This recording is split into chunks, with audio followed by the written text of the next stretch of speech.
Reporter big political breaking. നിയമസഭാ തെരഞ്ഞെടുപ്പിൽ വട്ടിയൂർക്കാവിൽ കെ മുരളീധരൻ UDF സ്ഥാനാർത്ഥിയാകും. കൊയിലാണ്ടിയിൽ മുല്ലപ്പള്ളി രാമചന്ദ്രനും മത്സരിക്കും. കോൺഗ്രസ് ആദ്യഘട്ട സ്ഥാനാർത്ഥി പട്ടിക 22-ന് പ്രഖ്യാപിക്കും. കൊട്ടാരക്കരയിൽ ഐഷ പോറ്റിയും മണലൂരിൽ TN പ്രതാപനും സ്ഥാനാർത്ഥികളാകും. സിറ്റിംഗ് MLA-മാരിൽ രാഹുൽ മാങ്കൂട്ടത്തിൽ, കെ ബാബു എന്നിവർ ഒഴികെ എല്ലാവരും സ്ഥാനാർത്ഥികളാകും. MP-മാർക്ക് സീറ്റ് നൽകാൻ സാധ്യതയില്ല. നിയമസഭാ തെരഞ്ഞെടുപ്പിലെ സ്ഥാനാർത്ഥിത്വം മുല്ലപ്പള്ളി തള്ളിയില്ല. എല്ലാ ജനങ്ങൾക്കും താൻ സുപരിചിതനാണെന്നായിരുന്നു റിപ്പോർട്ടറിനോടുള്ള മുല്ലപ്പള്ളിയുടെ പ്രതികരണം. കേൾക്കാം.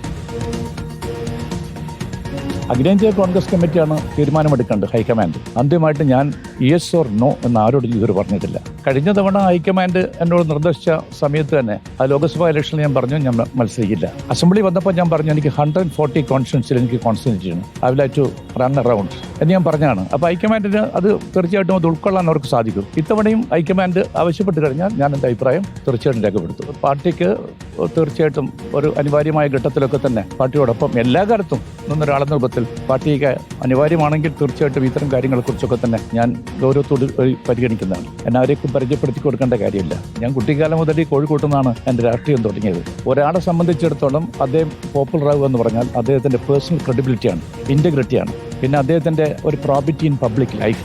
അത് ഈ നിമിഷം വരെ ഉയർത്തി കൊണ്ടുപോകാൻ ഞാൻ പരമാവധി പരിശ്രമിച്ചിട്ടുണ്ട്. വിശദാംശങ്ങളിലേക്ക് കിടക്കുന്നു. റോഷിബാലും ജെയ്സണുമാണ് ചേരുന്നത്. ആദ്യം റോഷിബാലിലേക്ക്. റോഷിബാൽ, കോൺഗ്രസിന്റെ സ്ഥാനാർത്ഥി സാധ്യതകളിൽ ഏറ്റവും കൂടുതൽ ഉയർന്നു കേൾക്കുന്ന പേരുകളും ചർച്ചയിലുള്ളതുമായ വിഷയങ്ങളിലൊക്കെ ഒരു ക്ലാരിറ്റി വരികയാണല്ലേ? അങ്ങനെ വട്ടിയൂർക്കാവിൽ കെ മുരളീധരനെന്നും മുല്ലപ്പള്ളിയും അത് ഉറപ്പിക്കുകയാണ്. പ്രതികരണത്തിലൊക്കെ അദ്ദേഹം പറയുന്നു കൂടുതൽ പേർക്ക് എന്നെ അറിയാമെന്നൊക്കെ. അപ്പോൾ ഇപ്പൊ നിലവിൽ ഒരു ചിത്രം തെളിയുന്നത് എവിടെയൊക്കെയാണ്? അതിന്റെ സാധ്യതകൾ എത്രത്തോളമാണ്?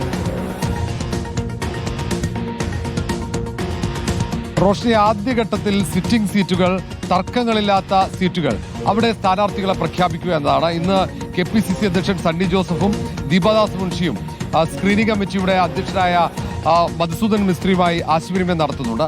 ആ ചർച്ചയിൽ അങ്ങനെ ഒരു അന്തിമ തീരുമാനത്തിലേക്ക് എത്താൻ സാധ്യതയുണ്ട്. ആദ്യഘട്ടത്തിൽ 40 സ്ഥാനാർത്ഥികളെങ്കിലും പ്രഖ്യാപിക്കാനാണ് കോൺഗ്രസ് നേതൃത്വം ലക്ഷ്യമിടുന്നത്. ഏതായാലും സിറ്റിംഗ് സീറ്റുകളിൽ പാലക്കാട്, ഒപ്പം തന്നെ തൃപ്പൂണിത്തുറ 2 സീറ്റുകൾ മാറ്റി നിർത്തിയായിരിക്കും പ്രഖ്യാപനം വരിക.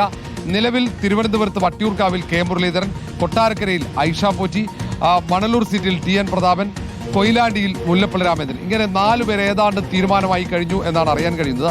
സുനിൽ കരകോലുവിന്റെ സർവേ റിപ്പോർട്ട് അടക്കം പരിശോധിച്ചുകൊണ്ടാണ് അന്തിമ സ്ഥാനാർത്ഥി പട്ടിക കോൺഗ്രസ് നേതൃത്വം തയ്യാറാക്കുന്നത്. അങ്ങനെ ഹൈക്കമാൻഡിന് ലഭിച്ച സർവേ ഫലങ്ങൾ അതൊക്കെ അടിസ്ഥാനമാക്കി KPCC അടക്കം നിർദ്ദേശിച്ച പേരുകൾ പരിഗണിച്ചുകൊണ്ട് ഒരു സ്ഥാനാർത്ഥി പട്ടികയിലേക്ക് എത്തുന്നു.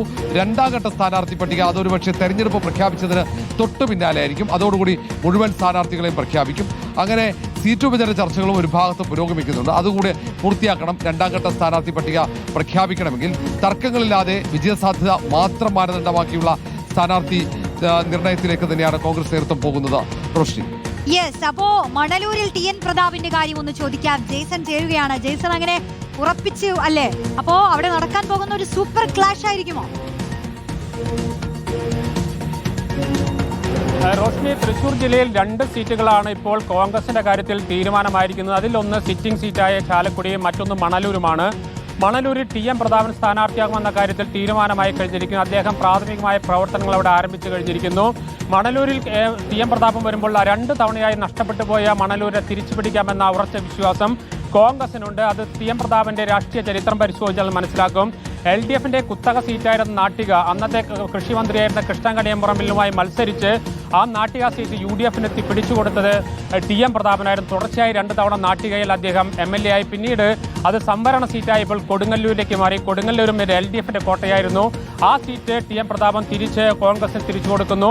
തുടർന്ന് അദ്ദേഹം നിയമസഭാ തെരഞ്ഞെടുപ്പിൽ നിന്ന് മാറി നിന്ന് ലോക്സഭാ തെരഞ്ഞെടുപ്പിലേക്ക് വരുന്നു. ലോക്സഭാ തെരഞ്ഞെടുപ്പിൽ അദ്ദേഹം LDFലെ CN ജയദേവനുമായിട്ടായിരുന്നു മത്സരം. അങ്ങനെ അതിലും വിജയിക്കുന്നു. ഇത്തരത്തിൽ ഒരു വിന്നിംഗ് കാൻഡിഡേറ്റ് എന്ന നിലയിലേക്ക് TN പ്രതാപൻ മാറിയിട്ടുണ്ട്. 4 തവണ മത്സരിച്ചു. 4 തവണയും അതിശക്തമായ മത്സരത്തിലൂടെ LDFിൽ നിന്ന് UDFന് സീറ്റ് പിടിച്ചു കൊടുക്കുന്ന സ്ഥിതിയിലേക്ക് കാര്യങ്ങൾ എത്തിച്ചേർന്നിരുന്നു. അതുകൊണ്ട് തന്നെ തികഞ്ഞ വിജയസാധ്യതയുള്ള ഒരു സ്ഥാനാർത്ഥി എന്ന നിലയിൽ TN പ്രതാപൻ മണലൂരിൽ സ്ഥാനാർത്ഥിയായി കഴിഞ്ഞിരിക്കുന്നു. നേരത്തെ ഗുരുവായൂരായിരുന്നു ആദ്യം അദ്ദേഹത്തിന്റെ പ്രഥമ പരിഗണന. പക്ഷേ ലീഗ് ആ സീറ്റ് വിട്ടുകൊടുക്കാൻ തയ്യാറല്ല എന്ന നിലപാടെടുത്തതോടുകൂടിയാണ് മണലൂരിലേക്ക് മാറുന്നത്. മണലൂരിൽ ഇപ്പോൾ കോൺഗ്രസിന് 200-ലധികം ബൂത്തുകൾ സജീവമാക്കിക്കൊണ്ട് തെരഞ്ഞെടുപ്പ് പ്രവർത്തനങ്ങളുടെ പ്രാഥമികമായ ഘട്ടത്തിലേക്ക് അദ്ദേഹം കടന്നു കഴിഞ്ഞിരിക്കുന്നു.